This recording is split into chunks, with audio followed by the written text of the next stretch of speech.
अस्सलामुअलैकुम biology 9 chapter number 4 cells and tissues lecture number 2। आज का जो हमारा टॉपिक है उसका नेम है light microscopy and electron microscopy. इससे जो हमारा प्रीवियस लेक्चर था वो था हमारे पास microscopy and the emergence of the cell theory, जिसमें मैंने आपको माइक्रोस्कोपी के बारे में बताया था, सेल इमर्जेंस के बारे में बताया था और दो हमने डेफिनेशन पढ़ी थी, वो भी मैं आपको इधर रिकॉल कर देती हूँ। हमारे पास माइक्रोस्कोपी का मतलब होता है कि हमारे पास माइक्रोस्कोप का यूज जो है ना, the use of microscope is called as microscopy. उसके बाद हमने दो डेफिनेशंस पढ़ी थी, एक थी हमारे पास मैग्निफिकेशन और दूसरी थी रेजोल्यूशन पावर। हमारे पास मैग्निफिकेशन कहते हैं किसी भी ऑब्जेक्ट के साइज को इंक्रीज करके दिखाना, बड़ा करके दिखाना। उसके बाद जो हमारे पास था रेजोल्यूशन, रेजोल्यूशन हमारे पास ऐसी पावर थी जो कि क्लियरेंस से मतलब क्लियरेंस पे डिपेंड करती है कि किसी भी ऑब्जेक्ट की जो हमारे पास क्लियरेंस है वो कैसे होती है, वो हमारे पास रेजोल्यूशन पावर के जरिए से होती है।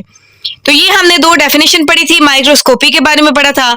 आज जो हमारा टॉपिक है उसका नेम है light microscopy and electron microscopy. स्कोपी का, माइक्रोस्कोपी का मैंने आपको पहले बता दिया, the use of microscopy is known as microscopy. So आज का जो हमारा टॉपिक है वो है light microscope and electron microscope. Light microscope और इलेक्ट्रॉन माइक्रोस्कोप में सिर्फ दो बेसिकली हमारे पास एक फर्क है कि ऐसा माइक्रोस्कोप जो कि लाइट को यूज करता है वो हमारे पास कौन सा कहलाता है, light microscopy.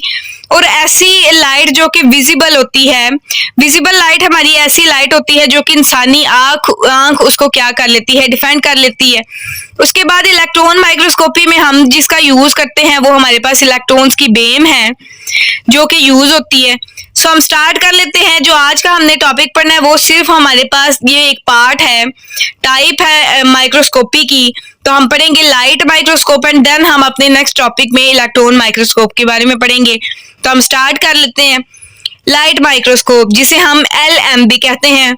A light microscope work by passing visible light through a specimen, कहता है हम किसी भी माइक्रोस्कोप जिसके जरिए से, जिसमें हम यूज करते हैं लाइट को किसी भी स्पेसिमेन को की जो हमारे पास डिटेल है उसको फाइंड करने के लिए, वो हमारे पास क्या कहलाता है, लाइट माइक्रोस्कोप। उसके बाद इसकी कंपोजिशन है, ये दो तरह के लेंस से मिलकर बनता है। जो एक लेंस है वो किसी भी ऑब्जेक्ट की इमेज को इनलार्ज करके दिखाता है, और जो दूसरा है हमारे पास वो प्रोजेक्ट करता है, मैग्नीफाई करता है इमेज को into the viewer's eye and on to the photographic। ठीक है जी, तो हम इसकी भी डिटेल पढ़ लेते हैं। It used two lenses, one lens produce an enlarged image of the specimen and second lens magnify the image and project it into the viewer eye onto the photographic film। ठीक है, अब उसके बाद हमारे पास एक ना शॉर्ट क्वेश्चन पूछा जाता है, माइक्रोग्राफ। इसकी हमारे पास डेफिनेशन इस तरह से है, photograph taken through a microscope is called as micrograph. कि जो हमारे पास फोटोग्राफ है वो टेकन की जाती है थ्रू अ माइक्रोस्कोप के जरिए से, तो उसको हम क्या कहते हैं, माइक्रोग्राफ। अब इसकी मैग्निफिकेशन और रिजॉल्विंग आ गई है, रेजोल्यूशन हमारे पास आ गई है, तो वो भी हम डिटेल के साथ पढ़ लेते हैं। A light microscope can magnify object only 1500 times without causing blurriness. Its magnification is 1500 plus। मैंने आपको बताया था कि जो x है हमारे पास वो टाइम्स को जाहिर करता है। कहता है हमारे पास इसकी मैग्निफिकेशन पावर कितनी होती है, 1500 टाइम प्लस होती है। अगर इससे कम की मैग्निफिकेशन पावर का कोई ऑब्जेक्ट रख दिया जाएगा तो उसको ये डिटेक्ट नहीं करेगा, उसको ये मैग्नीफाई नहीं करेगा, और अगर करेगा भी तो ये हमारे पास जो है ना सही नहीं करेगा।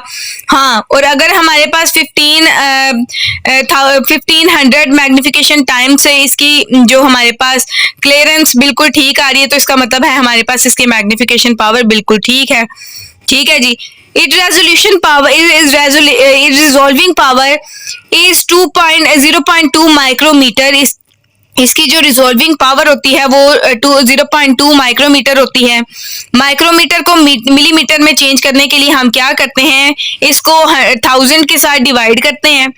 उसके बाद क्या है, in other word The light microscope cannot resolve distinguish objects smaller than 0.2 micrometre. कहता है अगर हमारे पास एक बहुत छोटे साइज का ऑब्जेक्ट है तो उसको हम लाइट माइक्रोस्कोप के जरिए से मैग्नीफाई करना चाहते हैं, रिजोल्व करना चाहते हैं, तो वो हमारे पास कर नहीं पाएगा अगर इसकी जो हमारे पास साइज है वो 0.2 से कम होगा।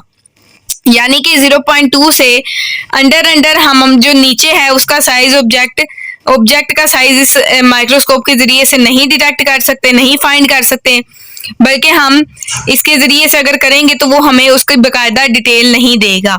It is about the size of the smallest bacterium. उन्होंने एक बैक्टीरियम की एग्जांपल दी है।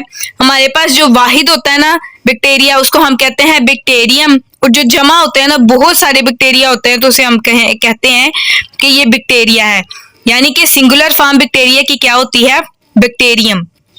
कहते हैं हमारे पास बहुत छोटे साइज का एक बैक्टीरियम है, अगर हम उसकी मैग्निफिकेशन और रिजोल्विंग पावर इस माइक्रोस्कोप के जरिए से करेंगे ना तो हम उसको सही तरीके से बता नहीं पाएंगे। The image of the bacterium can be magnify many time. हम उससे बहुत टाइम करेंगे, और हमारे पास जो बायोलॉजिस्ट हैं उन्होंने बहुत टाइम इसके जरिए से मैग्नीफाई किया था, लेकिन क्या हुआ? But the light microscope can not show the detail of the internal structure. लेकिन वो इसके इंटरनल स्ट्रक्चर को नहीं बता पाए थे। ये हमारा था आज का टॉपिक, लेक्चर नंबर 2, जिसमें हमने लाइट माइक्रोस्कोप के बारे में पढ़ा था कि ऐसा माइक्रोस्कोप जिसके जरिए से हम विजिबल लाइट के जरिए से किसी भी ऑब्जेक्ट की इमेज को, रिजोल्विंग पावर को हम फाइंड करते हैं, तो वो हमारे पास क्या कहलाता है? Light microscope. उसके बाद जो हमारे पास इलेक्ट्रॉन माइक्रोस्कोप है उसकी डिटेल हम इंशाल्लाह नेक्स्ट टॉपिक में पढ़ेंगे।